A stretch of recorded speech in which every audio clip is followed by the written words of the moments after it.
Hi, I'm Dr. Wajida Small, Purpose Alignment Coach and host of Leading with Purpose, a podcast for career and entrepreneur women of color on the rise into positions of leadership and influence in their organizations and businesses. Welcome and thank you for joining me.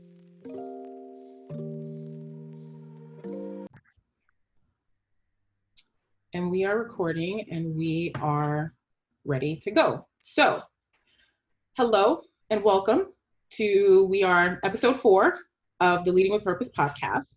And in this episode, we will be discussing the realities of perception.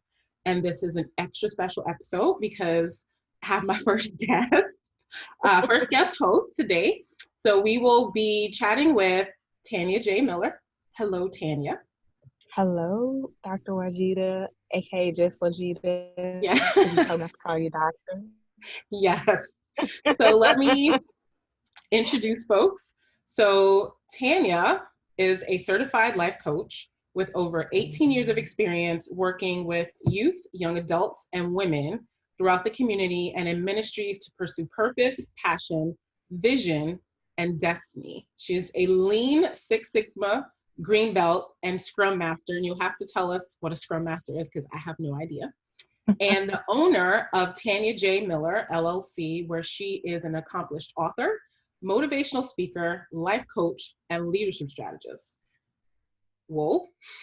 And Tanya is also the author of 6 books: Mind Matters, Get Out of Your Head and Jump into Life; Mind Matters, Get Your Mind Right Journal; Things My Mama Said; Things My Mama Said Prayer Journal; Mama Said There Be Days Like This; Provision, Purpose Validated ×7; and Pro Journal, Vision on Purpose. She is also the author of Talking with Tanya, a blog that has been going strong for 13 years.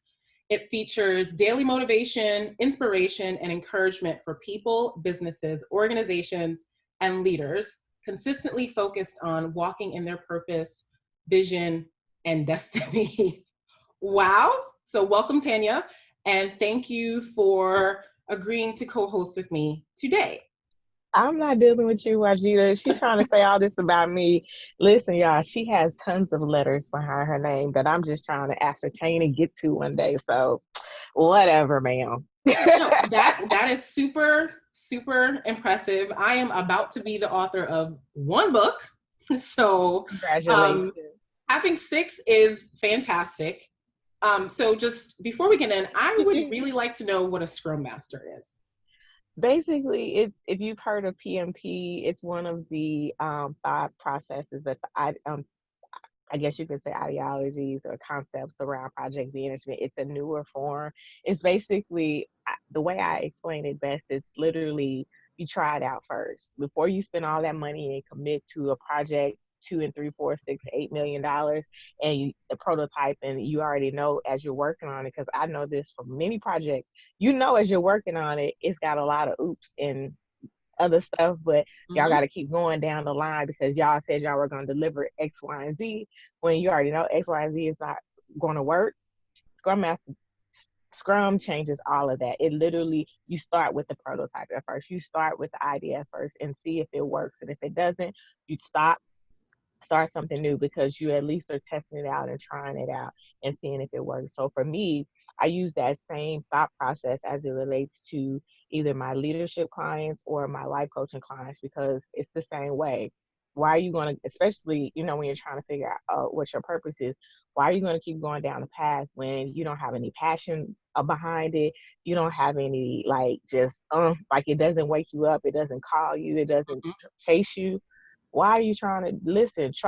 I'd rather you try it out, go get an internship, go sit with somebody, go talk to somebody, find you a mentor in your head before you commit to something for your life that isn't making sense because you've already probably been doing that for the past 10, 15, 20 years anyway. So let's do something that works. So I take that thought process and I apply it to my clients, whether it's life coaching or leadership, but it definitely helps a lot with leadership strategy and development sessions that I do. Okay, well, I learned something new.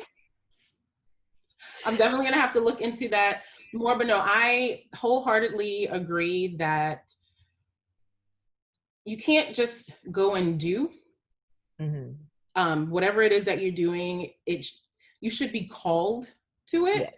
You should Mm-hmm. want to be able to wake up and think about it, not see it as work or hard or stressful.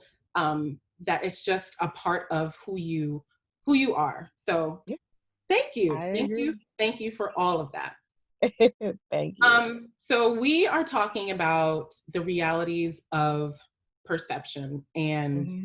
we all know the world is crazy right now. Um, and you It know, is. how we're viewed, whether it's in the world, in the workplace, in our individual businesses Mm-hmm. as entrepreneurs, and the perceptions that people have of us, in particular as Black people, and True. specifically um, Women. as Black women, Mm-hmm. it can be challenging for us to move forward because Mm-hmm. in a lot of spaces, other people's perceptions of us become our reality in the sense that it will impact whether or not we can move, and in some Mm-hmm. cases, how we move. Right. Um, so I want to start off by reading a short passage from uh, my forthcoming book. So it's titled Our Leadership Journey, Shared Stories, Lessons, and Advice. Okay. And so it says, as women of color, especially in the workforce, we are often subjected to stereotypes. We are frequently viewed from a singular lens that is either contrived by people who know nothing about us or perpetuated by people who are afraid of what that we may take the spotlight. These stereotypes add to our challenges in moving forward and upward. So I Mm-hmm. want to ask you, in all of your experience, whether it's been in the workplace, as an entrepreneur, have you experienced stereotypes? What were those stereotypes? And what was that experience like for you? And how did it, or how has it impacted your ability to be successful in that environment, whatever that environment is?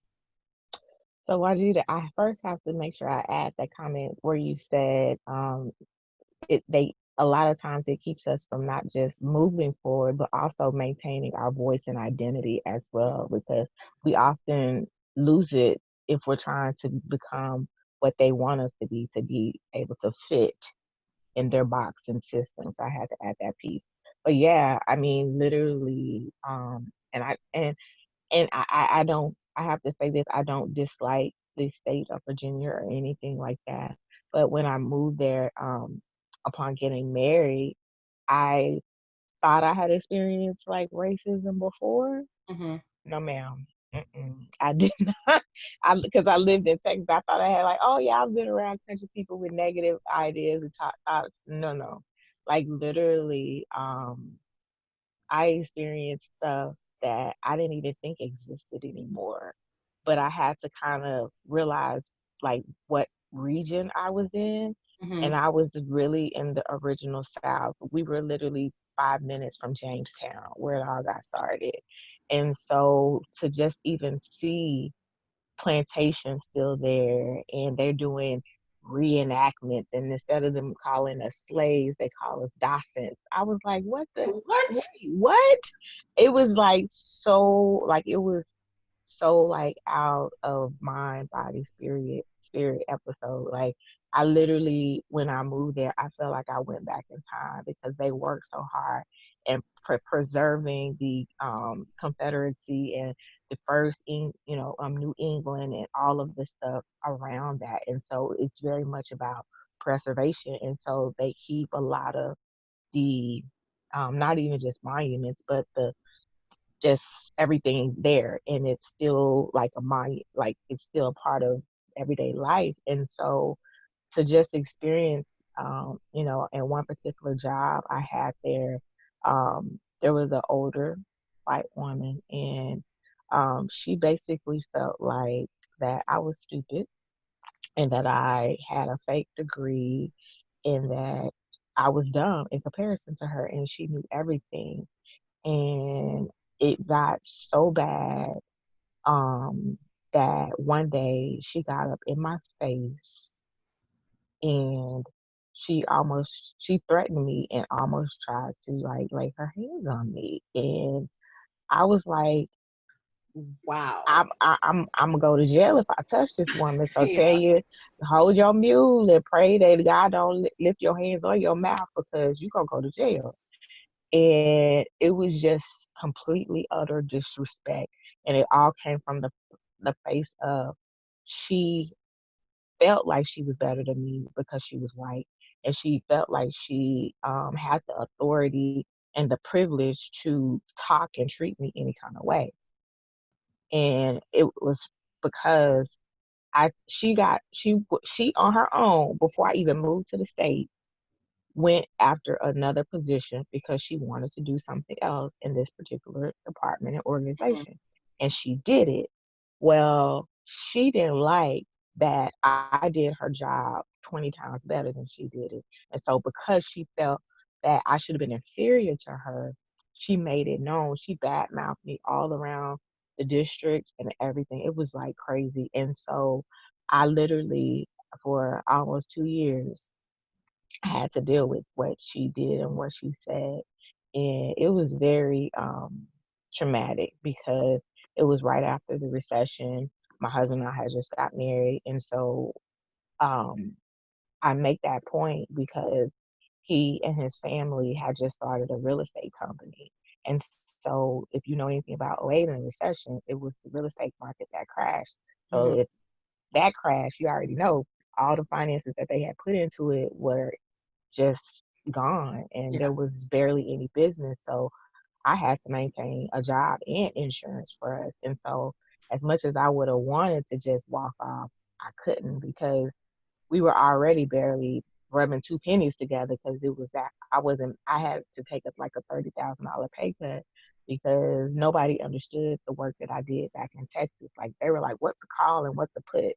And even then, when I was even trying to apply for jobs before I got this one, I was told I was overqualified, so they wouldn't hire me. And I was like, if I need a job, listen.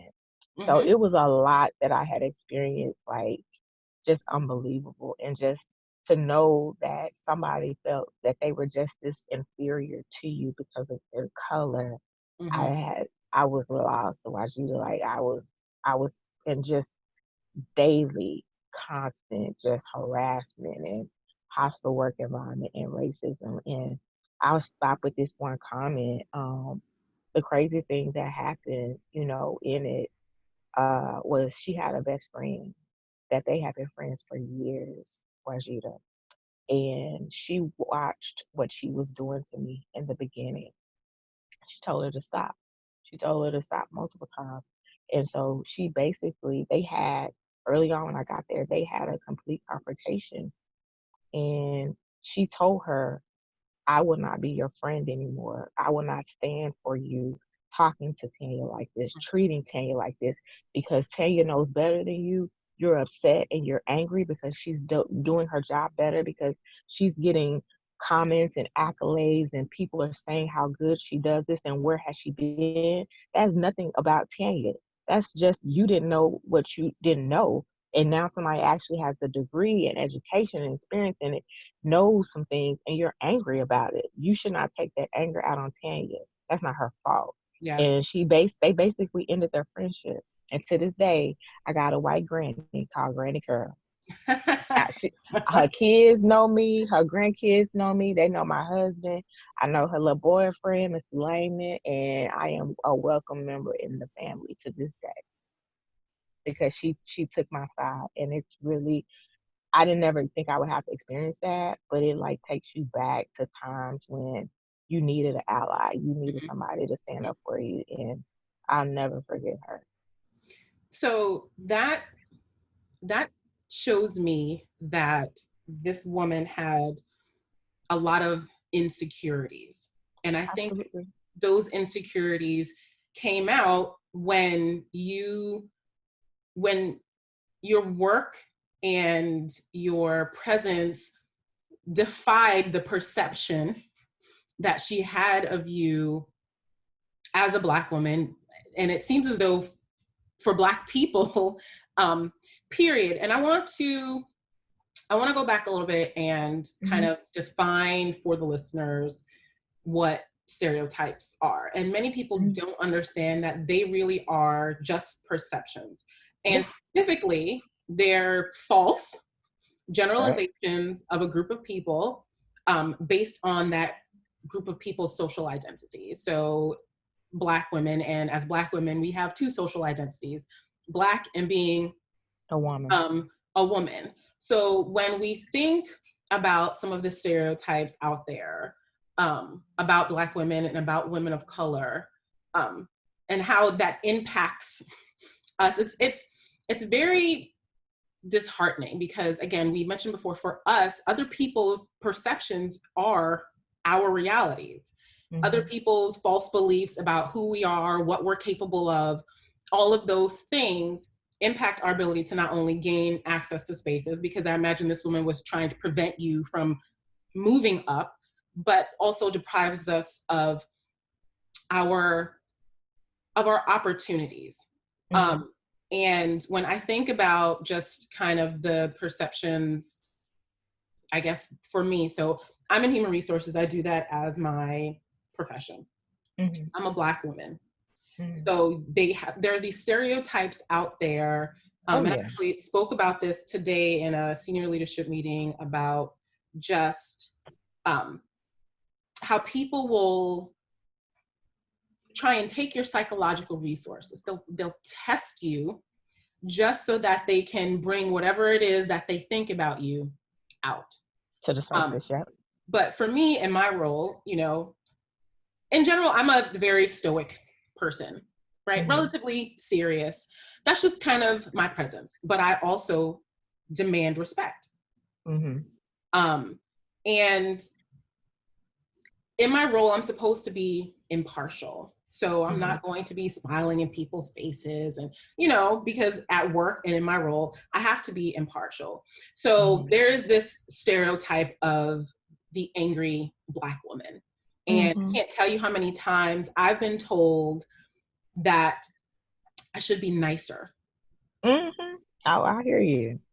And that I should smile more. And I can kind of sort of understand the smiling, but my BS meter is on high.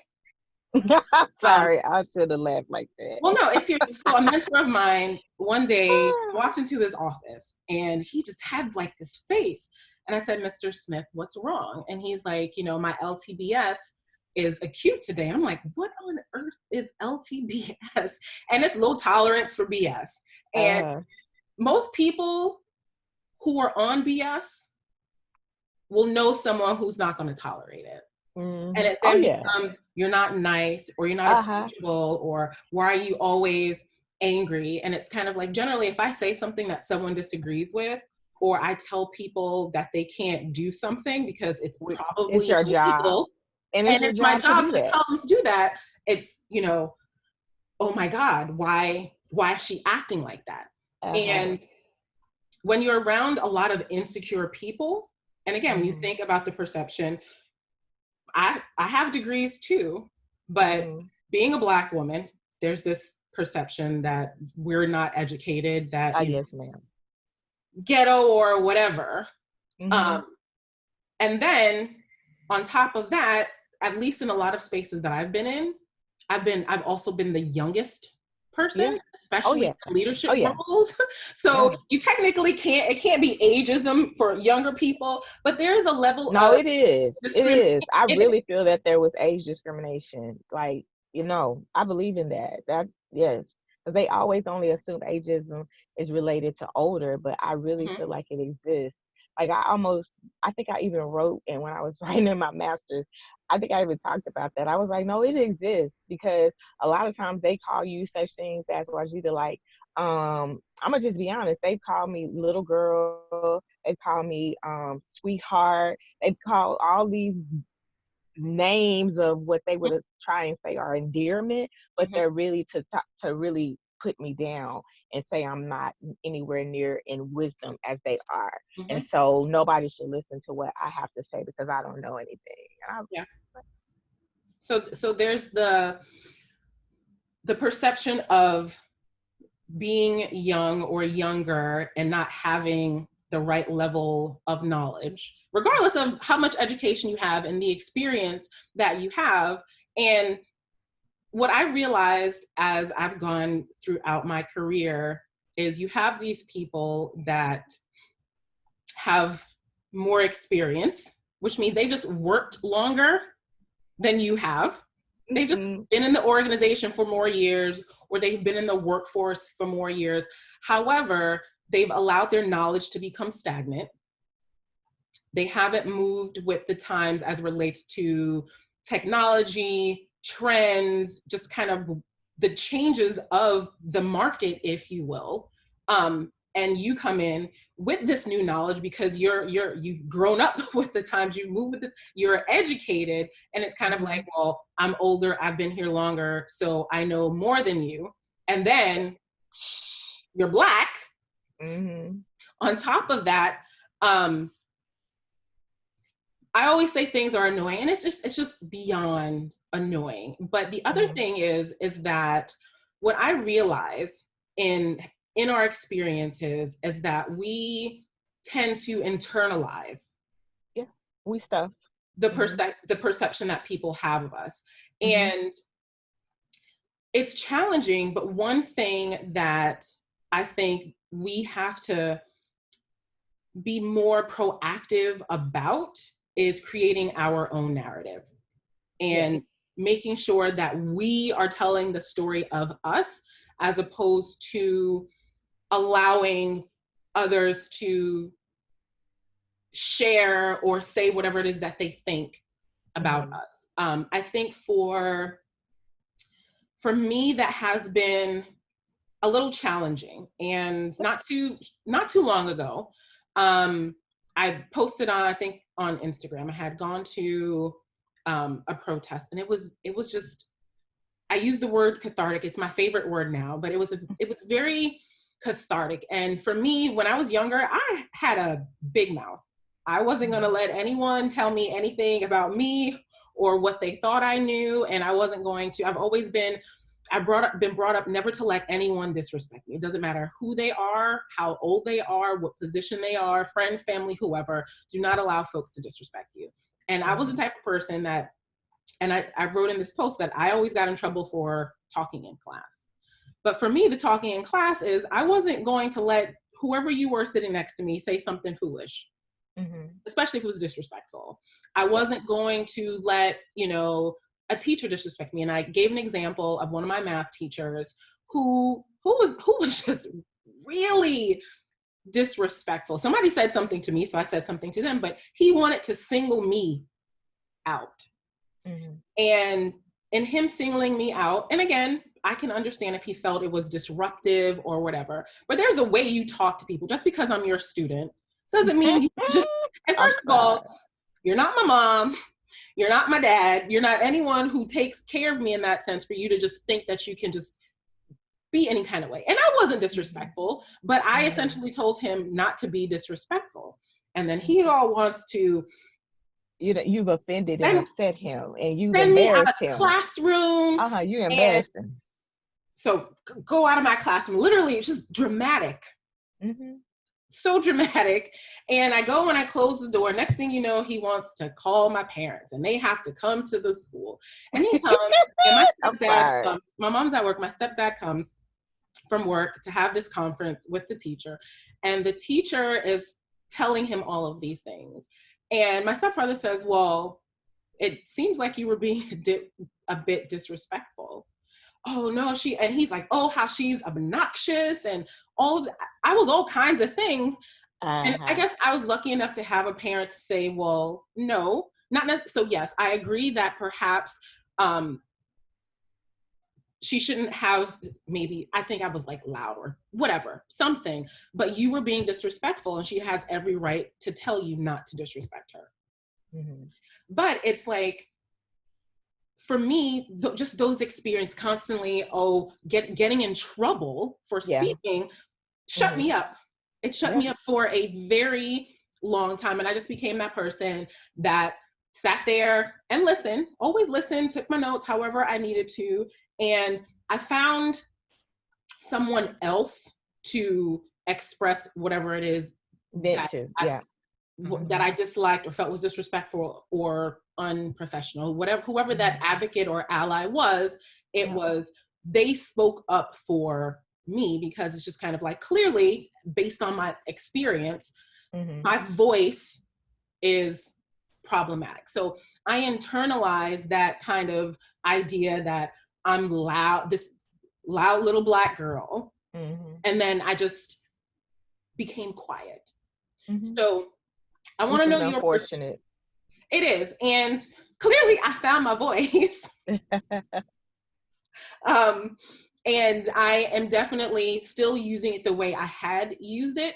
And I'm fortunate to be in the positions that I'm in and having the resources and being able to have various platforms to be able to do that and encourage other women, other Black women to do that as Hmm. well. But I want to get your perspective on just the impact on internalizing these false narratives that people have of us and how that impacts our growth. Yeah, I mean, it impacts in so many ways because you literally become silenced to who you are. You literally begin to question, like, should I speak up at this meeting? They asked for something, but last time I said something, I got shut down and I was told that, this or that, and so you begin to literally second guess your own voice and your own thoughts. And then in some incidences, it actually paralyzes you, and if you don't know if you have an ability to go forward, not even at that company or in that job, but just in your life and your career. And so much so sometimes it then goes into fester on into your personal life. You Mhm. second guess yourself in so many things and areas to where you don't even know who you are anymore. And it's unfortunate because their voice should never be louder than your own. Their thoughts of who you are should never impact or never supersede who you are.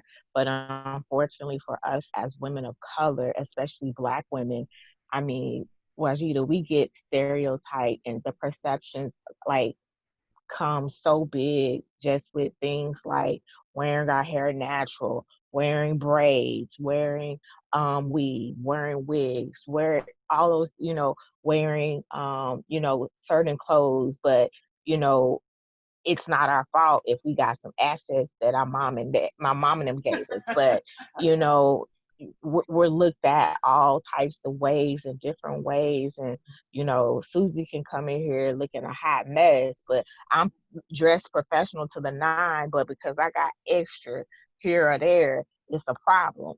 I mean, what you want me to do? And so you literally almost, and you can see it, especially in corporate America, where some of us try to take on the identity of what they told us because we're trying to fit in, because being ourselves wasn't accepted. And so now, honestly, it's a fallacy between who are we when we're supposed to go to work. We're this person. When we're at home, we're this person. When we're around these people, we're this person. And literally, you have all of these misinterpreted identities walking around, and you don't even know who you are anymore. And so it's so um and I hate to use this word, but it's so disturbing because, as you said, both you and I have experienced those times where we've had those moments where we felt like we couldn't be ourselves, and now we broke through to being ourselves now, and we're trying to raise a voice and be champions of others to find theirs again. But it's so hard when they fear it, Mhm. like they fear it because they fear that they won't get looked at for this position, because I heard such and such in the break room talking about another colleague that they were saying this about her and they would never, so it's like you literally hurt badly Mhm. for our women and our culture and our people, because it's like, and I hate to say it like this, Wajida, but it's almost like we are being taking our identities and our culture once again in the 21st century. And it's just so ridiculous. Like we're trying to fit rewind it and go it almost all over again. Like, I don't know. I mean, and it's a blessing you in HR, but I know for a fact. Listen, I'm gonna tell you a quick story, Wajida. Mm-hmm. I had at one of my positions, I was a hiring supervisor, and so me and another team lead supervisor were the hiring people, and we came into the room, and the interviewees came in, and so Wajida, my name is Tanya, very simple, and the other person's name was Jamima. Like Jemima. Well, guess who they thought was Jemima? And guess who they thought was Tanya? And I said, oh, I said, no, no, I'm Tanya, and she's Jemima, and their faces were completely, Mm-hmm. and that's just an immediate stereotype, just very simple, but you automatically assume that, and it's not to say anything about any name, but you just automatically assume that I'm this because of that or that, and I'm seeing that as a name, but it's the same thing. I'm you're gonna look at me one way because I have a darker skin and this person doesn't, or I I went to a HBCU and this person went to, a more known, what do they call it? PWI. WPI. Yeah, that's why I was like a WIP, Yeah. WPI. And it's like, I bet you I know way more than they do. You know what I'm saying? And so it's so crazy. Like, it's ridiculous. And, I know some people, they've even changed their name or they've shortened their name to even combat some of that. Mm-hmm. And it's like, it's so it's a lot, and I really sometimes grieve for us to be able to be ourselves again, and Mm-hmm. to really be who we are and who we're supposed to be. You're grateful that you had your mom and dad. I would tell you the same as well. Like, which is, it was so funny when you were saying this, Wajida, because I feel like you lived in my house, because my mom taught us two things, and she said, and I actually talk about it in my book, Things My Mama Said, and she said, you are who you're supposed to be, and that can't nobody beat you being you. And so from that fundamental foundation, folk don't like that. Folk don't like that you confident and that you know who you are, period, and whatever they gonna try and say don't bother you. Like, that really irks people, especially in levels of authority. And the other piece that you Mm-hmm. said, Wajida, or you said in your household, you were able to communicate, you were told to not let anyone disrespect you no matter the authority or place or position. Well, in my household, we were allowed to have conversations with our parents that most people at our age and in our race were not allowed. Like, we were having to have open dialogue Mm-hmm. about any subject. In addition to that, we were taught that, we are able to communicate to people in leadership of authority because we were around leaders our entire life. So why am I be scared to ask you a question? I mean, I'm asking in a respectful way, Yeah. but I'm gonna say what I need to say. Yeah. And so because of that, most people that have, like you said, those insecurities, they are very much afraid of you because you have no fear in being yourself, when Exactly. they actually have 100% fear, and they're challenged by you, but you're not even trying to challenge nobody. You just over in your own lane, sis. And and that reminds me of just a short sidebar about this whole idea of intimidation. So I had a conversation with a supervisor, and part of that whole being nice conversation thing. And so had to politely check them to say, first of all, at least in this space, I'm only hearing about women having to be nice.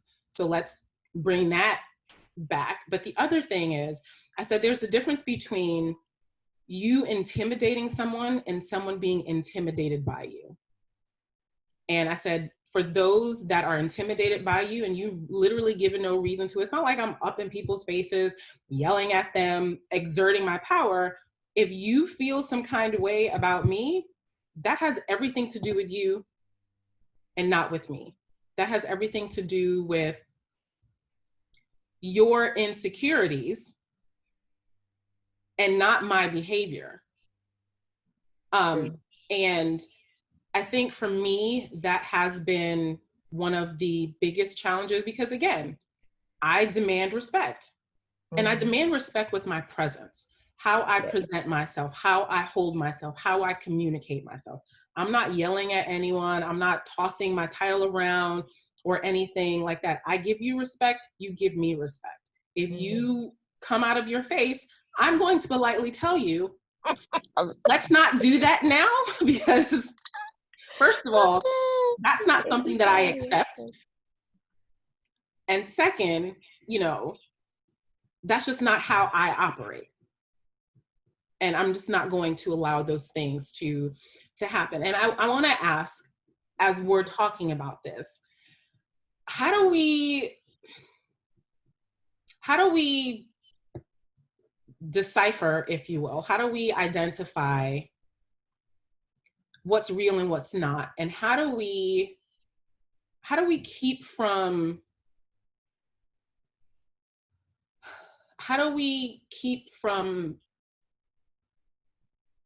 allowing all of this to stop us? How do we keep these kind of, you know,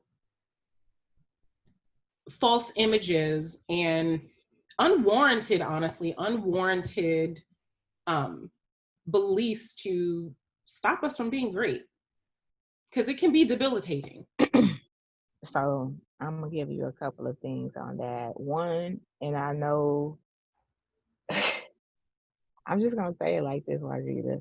We gotta stop fighting each other in the process because listen, I've seen it too many Yeah. times. One of us get the title, and then we act like we brand new, and I'm like, no, it should not be a crabs in a bucket mentality, nor should it be you a whole brand new person once you got your office and your chair. Like, no, if anything, you getting there should be a testament to how we can all get there, or at least grow in our own way and in our own lanes.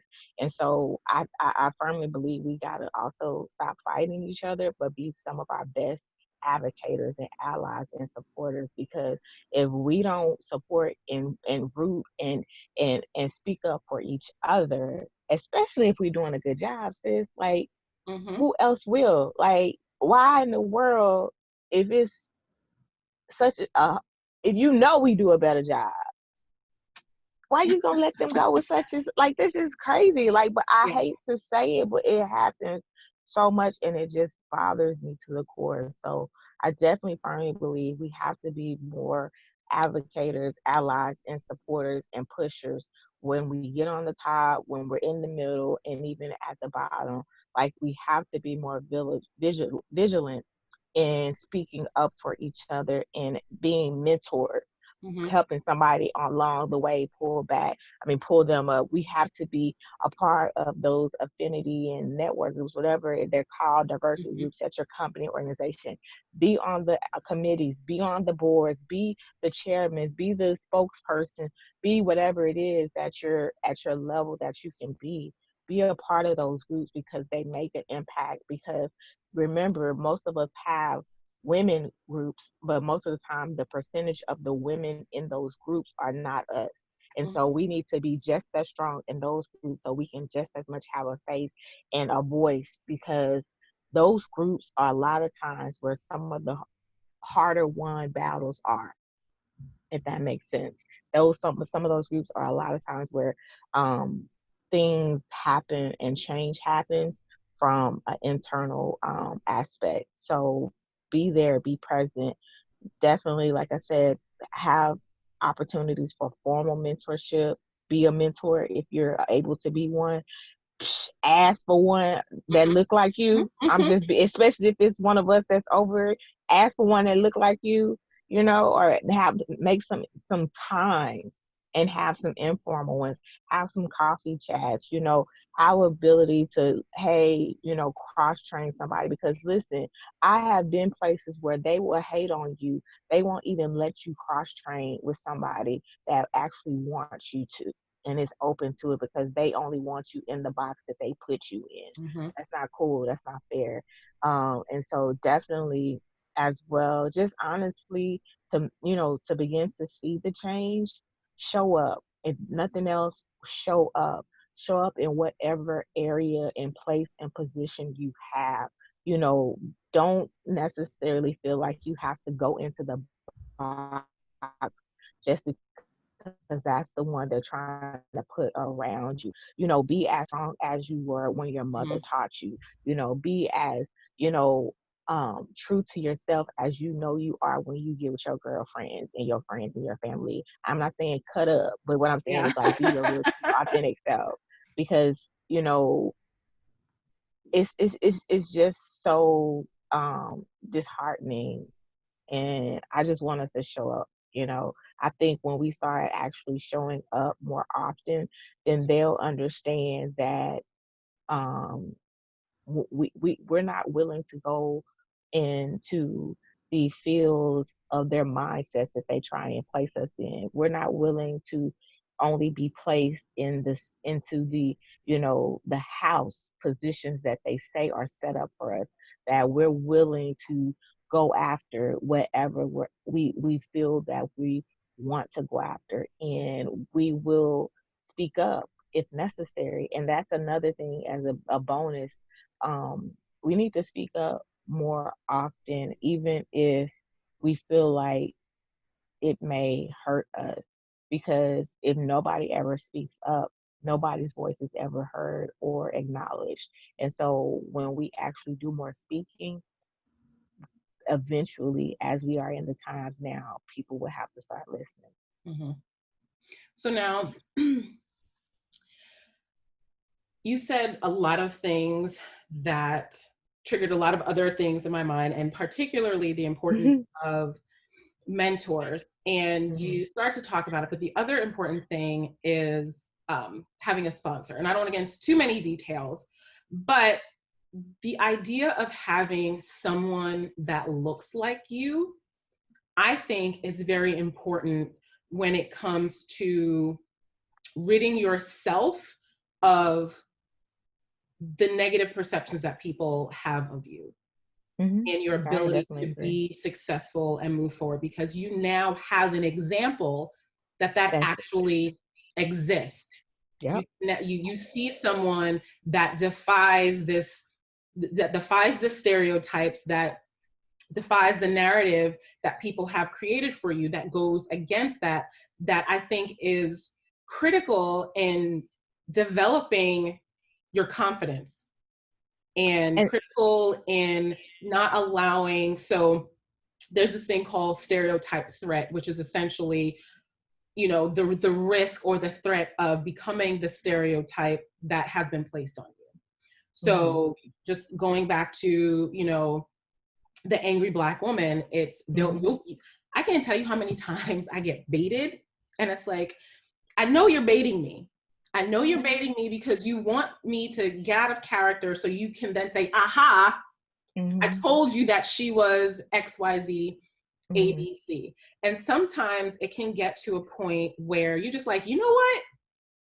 If this is what y'all really want, I'm gonna Ah! give it to you. I'm gonna give it to you today. You can have it today. And like, Listen. I can't tell you how many times I have these moments, Ah. and it's kind of like, take a deep breath. And, I think of the mentors that I have had, and it's kind of like, just channel that mentor, channel their resolve, channel their, just have that image of the composure and bring yourself back, because again, you will I get tested Yeah. every single day Yeah. from every level of the organization. Including Well, our own, because they trying. They don't like, and you didn't even hit on that, Wajita. But I hit on it a little bit, but there are also us that are there that, because we, just being real, we hate ourselves because mhm. they made us hate ourselves. Yep. We hate anybody else, and we hate on anybody else as well. And so they literally put on the same thoughts, perceptions, like they not our own color. You be sitting there like, well, you be like, hold on, wait, hold on. As Wait the a saying minute. goes, You be all like, wait a minute. You be like, wait, hold on. mhm. We just, Yep. All skin folk and kin folk has the same. man, you be like, did you really say that? Like, Yeah. mm, Yeah. yeah. So it's all out there, and we're facing all of it in corporate America, in business, in life right now. And we have to figure out a way to keep our mind in perfect peace, Mm-hmm. nevertheless.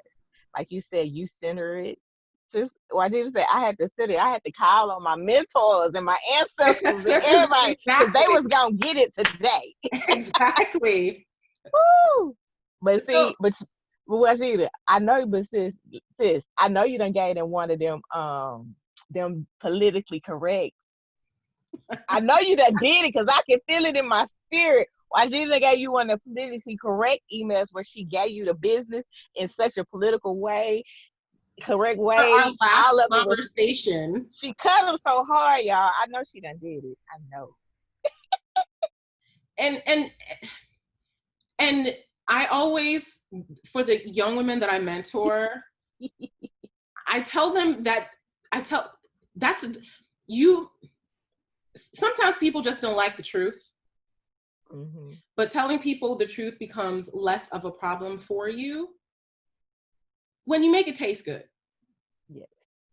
So, and that is an art. And I'll tell you another segue, very short story. My face used to deceive me all of the time. And I have this really good friend, Very. and we would be in meetings. After the meetings, he would say, dude, you have to do something with your face. Because for me, it was just kind of like people would say really just stupid things that just didn't make sense. And my face would say, you sound real stupid right now and you make no sense. And I would always wonder why people would look at me the way that they did. It's just like this confused look. And it was a reaction to my face. And You didn't know this you was whole giving thing about faces. You the didn't know whole you was thing. giving face. I ain't even gonna believe that. I'm not gonna believe that, y'all. I'm not. I'm sorry. Listen, Mm-mm. listen. And the whole, worked on my nonverbal communication because it would just be like, because sometimes the right words are the words that you just really have to say, and those aren't the politically correct words. Mm. So you just say, I'm just going to send them an email after those nice nasty ones, as per our last conversation, my last communication with you. Oh yeah. Here's what we not going to do. As per wherever it started off, as per our last conversation. It's like, That's when I you already know it's told not you, that. and I'm telling you this one last time, and next time we're going to have a problem. But I want to ask this last piece of you Yes, before we end. When we think about all of these things, what are, I would say, if you can provide us with 3 tips on how to stay true to who we are mm-hmm. and not fall prey to the false narratives that other people have of us. Yeah, I mean, and I actually gave them already, and they're so simple, but they're so hard when you're faced with everything of not really feeling like you can be. But my mama ain't left me, and she definitely always speak up, and she still has a word today. So Mhm. I would say it's 2 of those things I said already. Is that irregardless of what others say and what things may be around you, you have to remember no matter what, you are who you're supposed to be. You have everything that you are supposed to have to do the job, to do the position, to do the business, to be the parent, to be the friend, to be the sister, to be the coworker. Everything is in you. And so because you know that, then stand on that. Stand on that whole truth and let it be what comes and lives out of you on purpose. Mhm. Because you got to just know there's something that happens, Wajida, when you know who you are.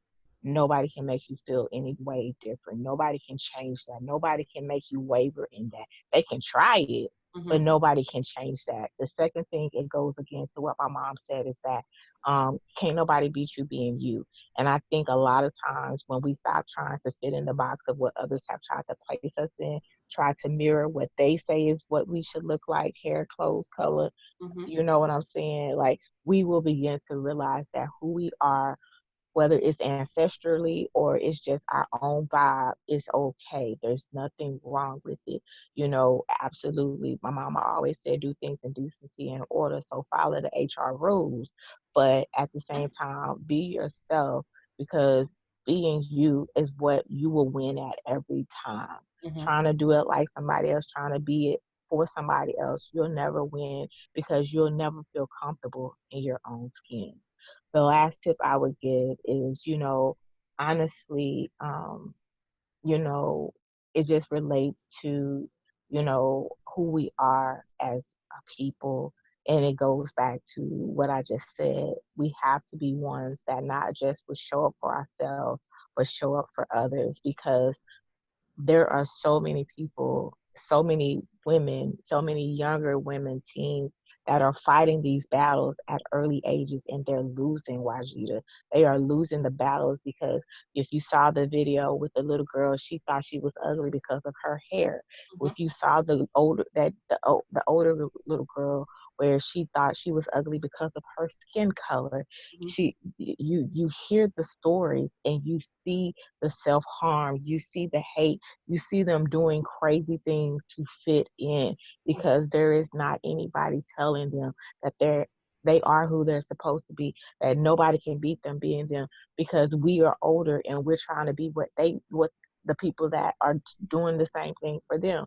We're fighting the battles at 20, 30, 40, 50, and 60. We Mm-hmm. have to be ones to not just show up for ourselves and be advocates for ourselves and allies and supporters, but we got to go back and do that work with our younger ones, Mm-hmm. because it hurts to see them lose their lives, to hear them say those ugly, harmful things about themselves, and they believe it. Mm-hmm.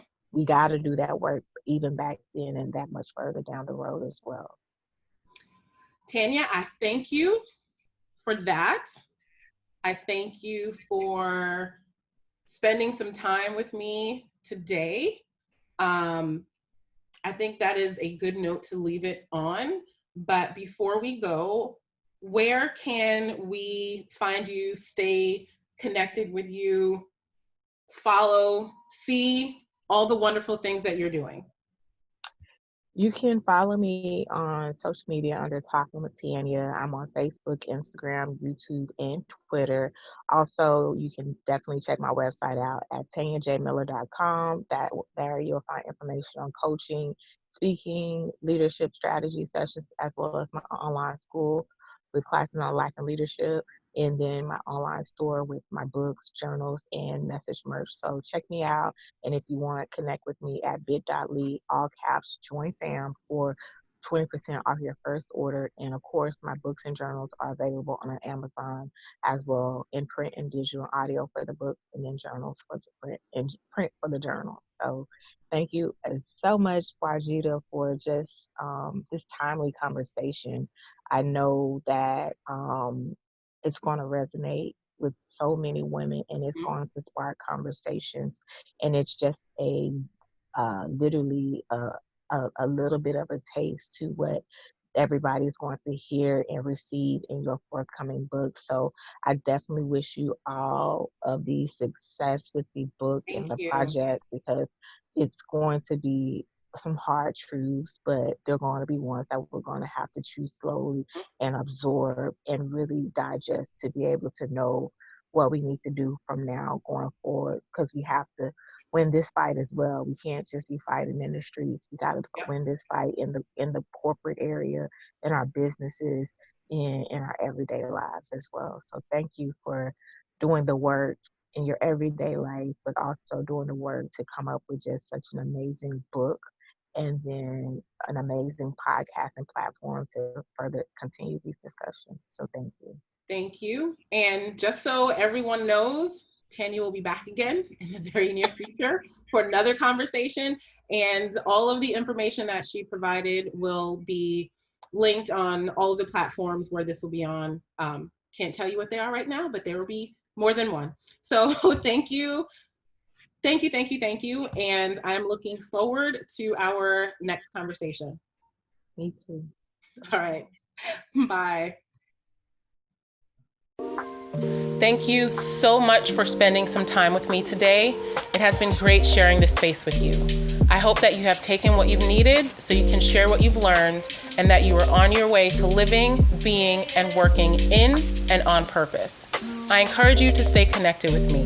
Please remember to subscribe to this podcast on Apple Podcasts, Spotify, or wherever you listen. And don't forget to visit my website, www.wajitasmall.com, where you can subscribe to my blog, register for one of my signature courses, inquire about individual coaching, or purchase one of my books. Till next time.